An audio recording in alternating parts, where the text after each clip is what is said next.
Merci de nous rester fidèles sur www.gms.sn. Tout de suite, le journal.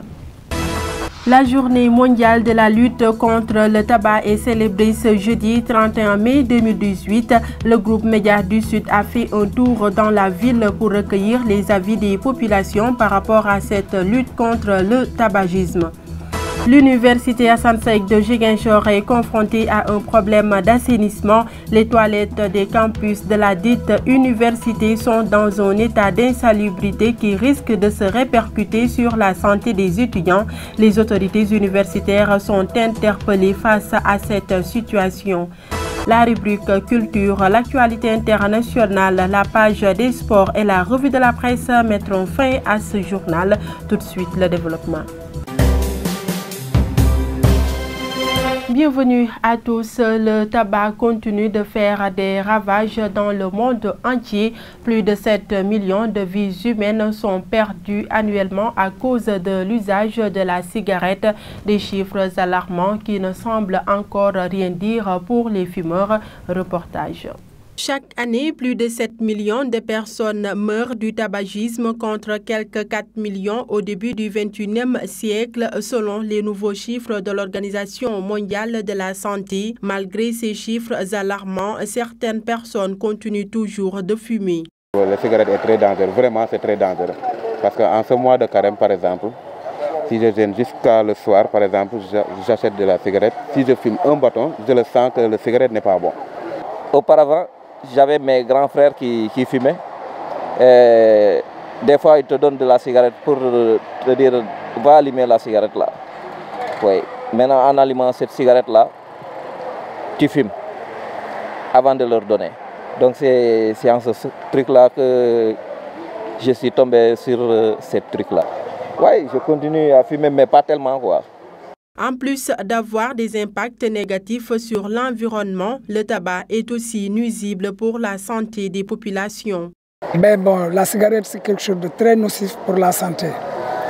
D'autant plus que ça crée beaucoup de dégâts d'une manière sournoise dans l'organisme de la personne, sans qu'il ne s'en rende compte.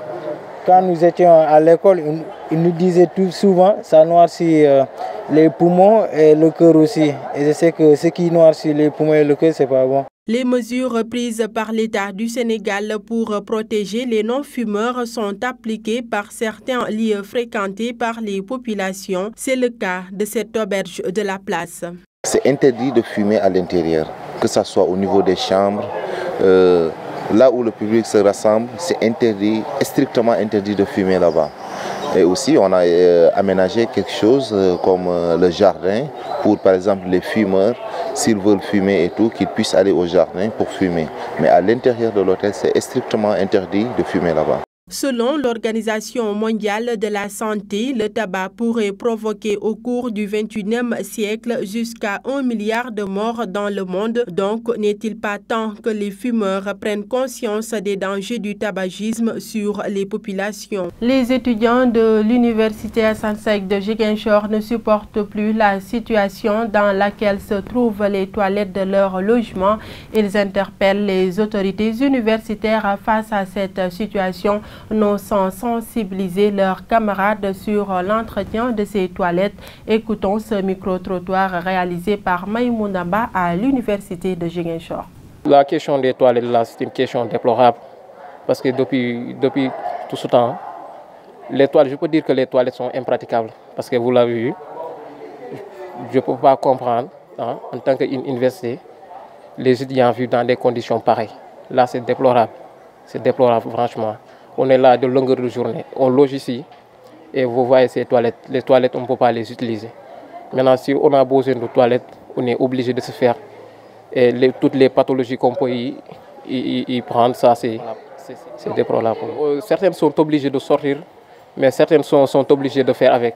Ouais, là, il y a une responsabilité, les responsabilités sont partagées. C'est vrai qu'il relève des autorités de prendre en charge ces infrastructures pour un bon usage des étudiants. Mais je pense que aussi l'entretien aussi fait partie. C'est vrai que c'est de leur devoir de les mettre en place, mais aussi l'entretien revient aux étudiants. Je pense que si nous regardons partout, on voit des tâches partout. Et chacun sait que si on met une tache dans la douche, ça va le boucher. Donc pourquoi les jeter là-bas alors qu'il y a des poubelles partout? Je pense qu'il était mieux de mettre ça dans les poubelles que de les mettre dans les toilettes. Même dans les pavillons, c'est le même cas. J'ai habité là-bas pendant presque 4 ans dans les pavillons, mais c'est le même cas. Tu te demandes est-ce que parfois même c'est des personnes qui le font. Parce que tu sais qu'une fois que tu mets une tache là-bas, ça va le boucher. Donc il faut aussi, c'est vrai qu'il y a des efforts que les autorités doivent faire, mais aussi on doit les soutenir pour maintenir ces infrastructures, parce que ça nous appartient. Si ça ne fonctionne plus, c'est nous qui serons touchés, ce n'est pas eux. Un nouveau format est désormais mis en place par le ministère de l'Éducation nationale pour une meilleure organisation des examens du CFE. Cependant, un essai départemental a été organisé pour mettre les élèves dans le bain. Keba Sissé, directeur de l'école élémentaire Mamadou Bayo, chargé du pilotage de ce nouveau format, revient sur ces réformes. Il est au micro de Eva Sagna. Dans ce nouveau format-là, les épreuves de l'entrée en 6e et du CFE étaient organisées pendant 2 jours. Maintenant, avec le nouveau format, nous n'avons pas 2 journées pleines. Nous avons une journée entière le premier jour et le deuxième jour, tout se termine le matin. Maintenant, dans ce nouveau format, bon, les épreuves vont être administrées de la façon suivante. Pour le premier jour, le matin, de 8h à 8h45, nous avons langue et communication. De 9h à 10h, nous avons langue et communication, cette fois-ci production d'écrit. Ensuite, après une petite récréation est programmée. De 10h15 à 11h15, on fait éducation artistique. Ensuite, on boucle pour la matinée. Maintenant, les élèves reviennent l'après-midi, parce que c'est le premier jour. Ils reviennent de 15h à 16h pour faire découverte du monde, c'est-à-dire histoire, géographie et IST, les contrôles des ressources et contrôle de la compétence. Après ça, ils font des épreuves facultatives à la récréation, soit c'est arabe ou français pour l'option franco-arabe. Donc ça, c'est pour le premier jour. Maintenant, pour le deuxième jour, les épreuves se terminent le matin, contrairement à l'ancienne formule où les enfants venaient le matin et l'après-midi. Pour le deuxième jour, cette fois-ci, les élèves ne viennent que la matinée. Et de 8h à 8h45, ils font mathématiques, contrôle des ressources. De 9h à 10h, il faut mathématiques, contrôle de la compétence. Ensuite, il y a une récréation de 15 minutes qui est programmée. Après ça, de 10h15 à 11h15, ils font éducation au développement durable, c'est-à-dire vivre ensemble et vivre dans son milieu, et éducation religieuse. Donc, le tout finit à 11h15. Voilà, donc c'est surtout le nouveau changement par rapport à l'agenda, par rapport au chronogramme de cette nouvelle formule de faire l'examen du CFE. Il y a également aussi par rapport à l'évaluation des changements qui sont apportés, particulièrement dans certaines disciplines comme les découvertes du monde, c'est-à-dire histoire, géographie, IST. Là, à l'époque, on faisait ressources à part et compétences à part. Maintenant, ressources et compétences, ça se fait sur une même copie et ça se fait en même temps. Ce sont les changements majeurs qui sont intervenus cette année par rapport à l'organisation du CFE. Donc on ne pouvait pas aller directement pour l'appliquer pour toutes les dates des 26 et 27. Le législateur a pensé qu'avant d'apporter ces innovations-là, il faudrait d'abord que les gens puissent le tester sur le terrain et voir qu'est-ce que cela peut donner. Voilà, donc c'est la raison pour laquelle ce test a été organisé. Je voudrais aussi rappeler que c'est un test qui a été fait au niveau national.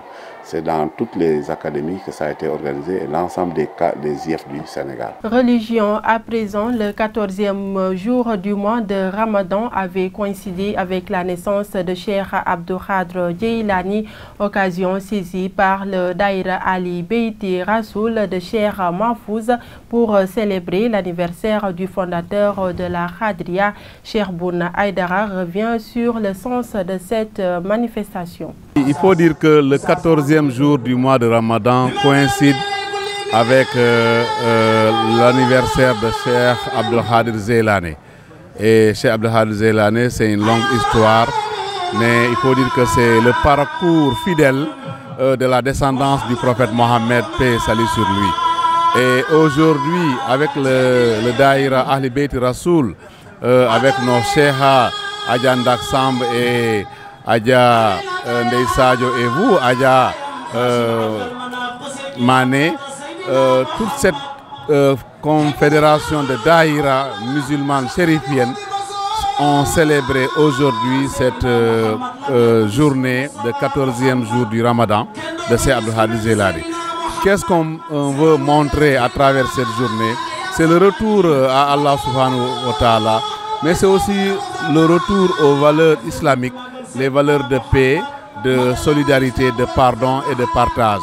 Parce qu'il faut dire que l'islam, comme certains ont commencé à l'interpréter, n'est pas une religion de violence, n'est pas une religion de distraction, n'est pas également une religion de division, mais c'est une religion d'unité, de prospérité, mais de respect de l'autre, mais également de retour à Allah subhanahu wa ta'ala et en tout cas l'amour du prophète. C'est ce que nous avons voulu magnifier aujourd'hui ici à Ziguinchor. Et on salue la présence de toutes les confréries, mais aussi de tous les talibés. Place maintenant à la rubrique culture de tous les jeudis. La présentation est assurée par Maïmouna Ba.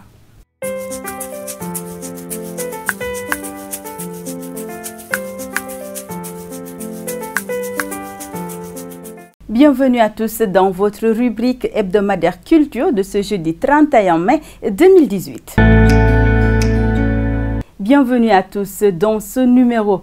On entame au quartier Colobane, un quartier qui regorge d'artistes dans différents domaines comme le théâtre, le cinéma, la teinture, entre autres. Toutefois, ces derniers sont confrontés à des difficultés et demandent de l'aide de la part des autorités. C'est un élément que je vous propose de suivre. Dans ce quartier de Colobane, on voit plusieurs artistes qui pratiquent différents arts, comme la teinture, la musique, le 7e art et autres. Des métiers qui les passionnent, mais avec lesquels ils ont du mal, nous dit cet artiste qui, lui, s'attelle à la teinture. Là, je peux dire que la clientèle, elle ne paie pas, parce qu'elle ne connaît pas pratiquement la valeur du batik. Si j'avais été quelque part en ville, du fait que je ne dis pas que ce coin est enclavé, parce qu'à une centaine de mètres de là, il y a la route bitumée qui va au Cap Skirring. Bon, je ne parlais pas de l'enclavement de ce quartier, mais c'est de par la clientèle que je ne parviens pas à avoir mon dû, je ne parviens pas à recevoir le gain de ma sueur par rapport à ce job. Ce t-shirt, il me faut pratiquement 1h30 pour le faire. Parce qu'il faut toujours passer par des étapes. Il me faut de l'énergie, c'est-à-dire du charbon que je mets. Là où je mets ma cire à fondre, et puis il y a encore cette bassine de l'autre côté où il faudra tremper, faire chauffer de l'eau à un certain degré, faire tremper son t-shirt, et là par rapport à cette solution, il y a la cire qui descend, et là on obtient juste les dessins qu'on veut. J'aurais bien aimé que quand ils auront à penser à Colobane, et que sera venu des moyens adéquats pour faire travailler tous Ziguinchor, qu'on pense à Colobane, qu'ils se disent qu'à Colobane aussi, il y a des personnes qui sont dans un job qu'ils ne peuvent pas développer parce qu'ils n'ont pas les moyens. Les difficultés ne sont pas spécifiques à ces artistes peintres. Ceux s'activant dans le théâtre ne sont pas mieux lotis. Nous avons beaucoup de difficultés par rapport quand même au manque de moyens. Donc on n'a pas aussi quand même de soutien. Et on a du mal quand même à trouver des endroits où répéter pour quand même s'investir. La plupart quand même de nos mouvements, c'est ici quand même que ça se passe. Chez le chef de quartier, de temps en temps on vient le voir. S'il a du temps, il nous accorde un peu de temps.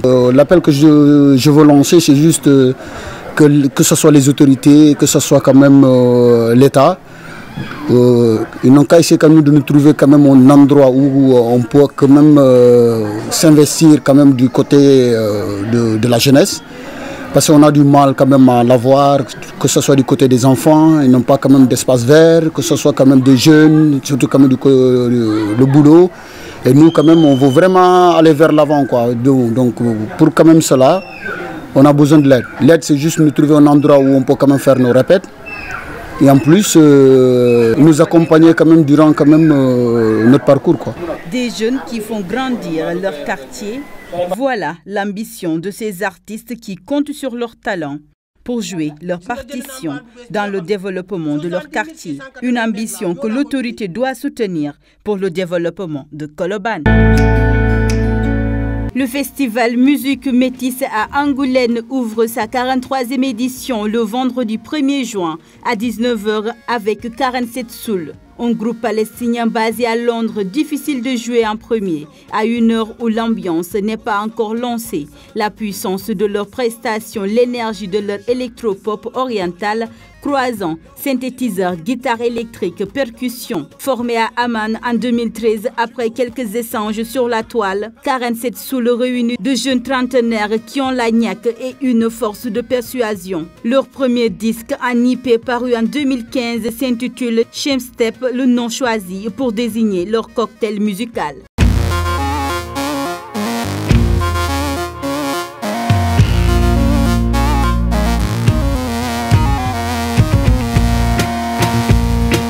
C'est la fin de ce numéro. Je vous retrouve la semaine prochaine, mais d'ici là, portez-vous bien.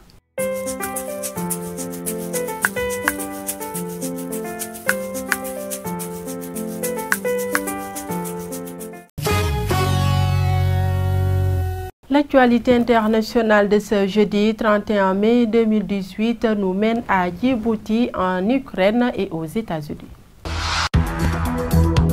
Mahmoud Ali Youssouf, le ministre djiboutien des Affaires étrangères, a réagi le 16 mai dernier dans une lettre adressée à son homologue américain. Dans cette mise au point faite à Mike Pompeo, le secrétaire d'État, le ministre djiboutien parle d'affirmations sans fondement. Pour M. Ali Youssouf, la Chine est un partenaire crucial pour Djibouti qui lui est immensément reconnaissant. Cette réalité, toujours selon le ministre djiboutien, ne gêne en rien le fait que son pays reste un allié loyal et fiable des États-Unis.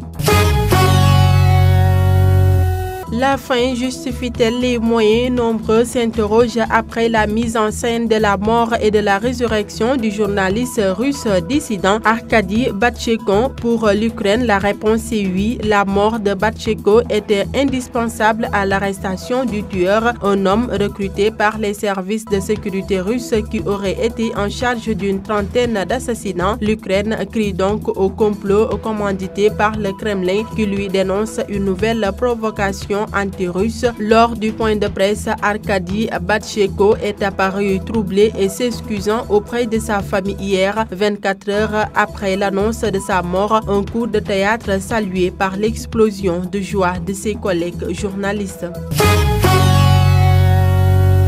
Il est le plus haut responsable nord-coréen à fouler le sol des États-Unis depuis 18 ans. Le bras droit de Kim Jong-un, le général Kim Jong-chul, a retrouvé mercredi 30 mai à New York le secrétaire d'État américain Mike Pompeo lors d'une visite visant à remettre sur les rails le sommet historique entre le dirigeant nord-coréen et le président Donald Trump. La page des sports, c'est l'affaire de Mahfouz Kouyaté.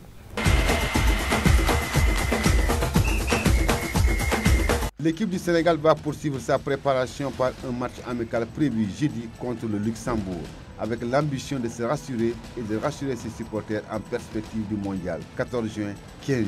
Le sélectionneur national Aliou Cissé et ses protégés doivent montrer un meilleur visage que celui montré lors des deux derniers matchs amicaux joués en match contre l'Ouzbékistan, 1 but partout, et la Bosnie, 0 but partout. Même s'il ne faut pas s'attendre à une rencontre de haut niveau compte tenu du contexte de préparation.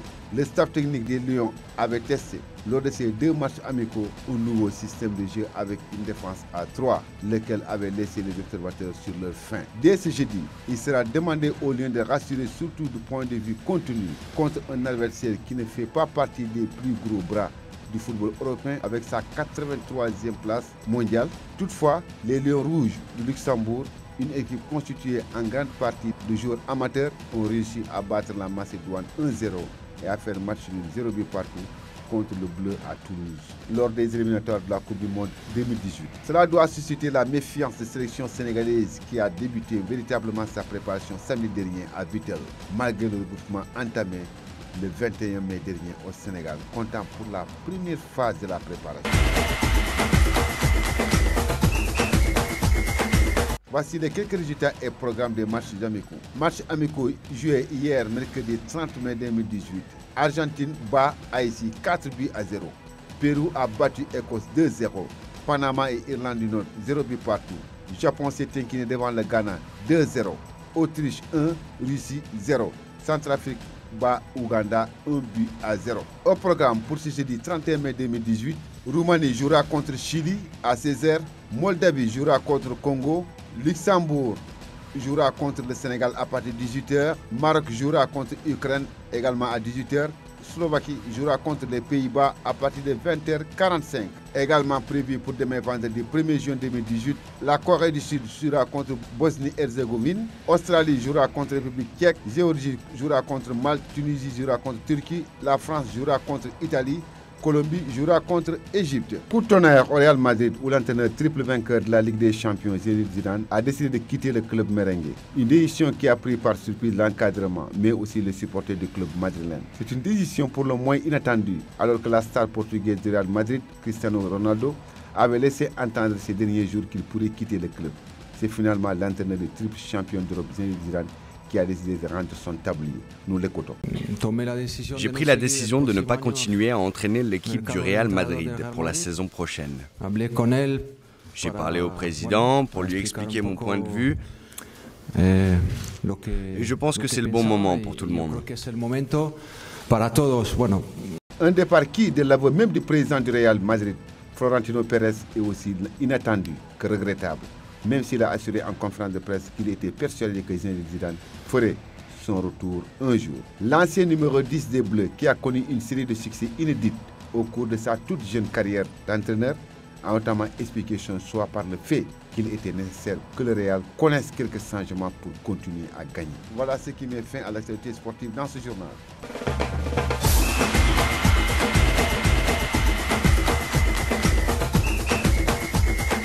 À présent, nous accueillons Sissa Okoli pour la revue de la presse. Bienvenue.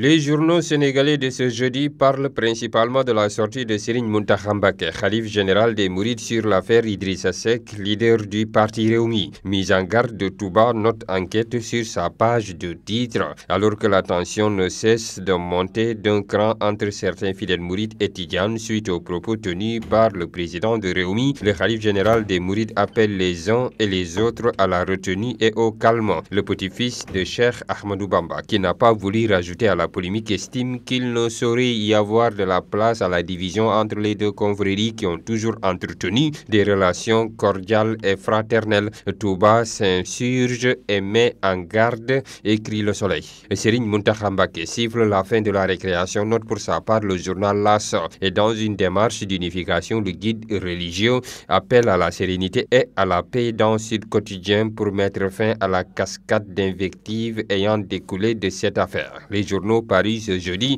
sont également revenus sur les affrontements enregistrés hier entre étudiants apéristes et forces de l'ordre devant les grilles du palais de la République. Audience de relance des activités du maire. Les étudiants apéristes sèment la pagaille au palais, note le quotidien L'As sur sa page de titre. Le journal Le Quotidien publie sur la baisse de la croissance en 2016 et note en une le Sénégal coincé dans les taux. Les journaux de ce jeudi évoquent également le match amical devant opposer ce jeudi le Luxembourg au Sénégal 18h GMT. Pour Stade, les Lions doivent lancer leur mondial et honorer le 31 mai 2002, date à laquelle le Sénégal avait battu la France lors du match d'ouverture de la Coupe du Monde. Le Soleil considère que cette rencontre est le début des tests majeurs pour les Lions. Match amical contre le Luxembourg, premier repère pour les Lions, renchérit le journal Le Quotidien. Bonne lecture. C'était le dernier élément de ce journal. L'information continue sur www.gms.sn. Merci de votre fidélité et au revoir.